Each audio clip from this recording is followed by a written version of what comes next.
The Morning Sprint. State health officials say they are seeing signs of hope in the COVID-19 case and hospitalization data. They also expect more consistent vaccine allocations from the federal government. On Tuesday, Governor Jay Inslee said all of the state's counties won't face more restrictions because new COVID cases are leveling off after a recent spike. More than 50% of eligible Washington residents have received at least one dose of the vaccine, and about 39% of eligible residents are fully vaccinated. The state will receive nearly 400,000 doses of the vaccine next week. And as vaccination rates start to lower or level out in parts of the U.S., local efforts to get shots into arms is spreading to more accessible places like the grocery store. And what better way to celebrate Cinco de Mayo than a pop-up clinic at Fiesta Foods in Pasco? Pasco Fire Department, along with the Health District and the DOH, set up shop to offer the Moderna and Johnson & Johnson shot. Ben Shear with the Pasco Fire Department says they're trying to reach people who can't get to scheduled clinics like migrant farm workers. So far, talking to people out here, that's what it's been. They didn't know we were coming. A lot of people didn't know, didn't see any of the pre-stuff out here. Just happened to show up. They were working in the area or came shopping, saw the signs and said, hey, if I'm here, I'll get the shot if I'm here. The next pop-up vaccine clinic will be at Food Truck Friday in Volunteer Park in Pasco this Friday and at Pasco Farmers Market on South 4th Avenue Saturday, May 8th. And this brings us to the results of our poll question of the day. Earlier, we asked you, how did you get a coronavirus vaccine? 67% of you said by appointment, 11% of you said by walk-in, and 22% of you said they haven't gotten the vaccine just yet. Thanks for weighing in.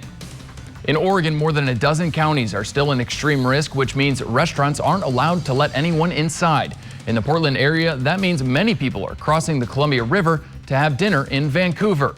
I'm 76 years old. How many more years I got to live? You got vaccinated right at the beginning. I'll go where I want to go. Even though Governor Kate Brown now says starting Friday, no counties will be left in extreme risk, restaurant owners in Vancouver say they're seeing a surge of reservations from people who don't want to risk making plans in Portland. Rehearsal dinners, bar mitzvahs, weddings, graduations from the Portland area. The numbers have increased exponentially. I'm ahead of 2018 and 2019 numbers. Randy Noya says he can't accommodate all the requests because Wildfin doesn't have private dining rooms, and he's limited to 50% capacity in the restaurant. Clark County is above the case levels they should be for Phase 3, but they'll be staying there for 2 weeks thanks to the pause from Governor Inslee. 3 teenagers are in custody after the BB gun shooting spree in Kennewick that started Tuesday and injured 9 victims, including a 5-year-old child. Officials with the Kennewick Police Department say the suspects are 19, 17, and 14 years old. They're all behind bars this morning for felony assault. Police say they also found the BB guns the teens are accused of using, along with several others, during their search in a home on West 1st Avenue in Kennewick. Police tell us the teens could face more charges depending on what their investigation uncovers. First responders from the Tri-Cities put out a house fire that displaced a group of people shortly after noon on Wednesday.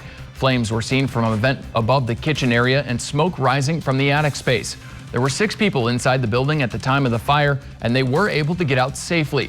According to officials, the cause of the fire was unattended cooking. We have new information this morning from the Kennewick Police Department regarding the disappearance of Sofia Suarez, who went missing from Kennewick in 2003. Police say they received over 75 tips since launching Sofia's website, including leads from highly credible witnesses about her location when she disappeared, a light blue or gray work van that was parked on a nearby side street, and a now viral video on social media platform TikTok that features a woman in Mexico claiming she was kidnapped as a child. Sofia Suarez going missing 20 years ago, that is something that everybody who is from here remembers, what they were doing at the time. So we have continued to investigate this case since then, trying to bring her home. Police say they are currently in contact with people trying to locate that woman in Mexico to get a DNA sample to find out if it is in fact Sofia. Umatilla County Search and Rescue Teams and Oregon State Police will be coordinating a multi-agency search near Meacham, Oregon for a missing 56-year-old woman. Deborah Hendricks of Idaho has been missing since January of this year. Last month, her car was found at a bridge near Meacham, but since then, no other traces of her have been found. The search is scheduled to begin at 8 a.m. on Saturday, May 8th, and continue through May 9th, depending on results. It will concentrate on areas surrounding the eastbound side of Interstate 84 near milepost 238, where her car was found after she was reported missing. And the sun is up on this Thursday morning. We're going to have some changes, though, the second half of the day today. Let's get you started with that live look in downtown Yakima. So that blue sky with some filtered sun, so some high clouds that'll continue to build into the area for today. Wind speed will pick up. Pretty calm across the majority of our area right now, but we're looking at some gusts later in the day today, 20 to 30 miles per hour as a frontal system gets a little bit closer. Temperatures right now, 46 in Tri-Cities, 50 for Pendleton, 54 there in Walla Walla, and then low 50s around Yakima and also for Toppenish. So again, the sun is out early this morning. That system that will eventually move through the area is off to the west. Seattle looking at some soggy weather very early this morning. And as that starts to track on through, the majority of the area will stay dry, but as I mentioned, can't rule out maybe an isolated shower or thunderstorm. Best chance for that will be along the foothills of the Blues and also back through the parts of the Cascades. As we head into Friday, we'll have a dry start, more breezy conditions expected, much cooler, and a slight chance for a stray shower or two to pop up for your Friday afternoon. Saturday and Sunday for your Mother's Day weekend, we should be back to that mostly sunny sky. So your forecast out there for your Thursday, very warm, breezy afternoon, 87 Tri-Cities, mid-80s there in Walla Walla, 81 for Yakima and Ellensburg today, up to 77. So there's that 7-day forecast for the Tri-Cities, mostly sunny Saturday and Sunday, and temperatures start to heat back up next week.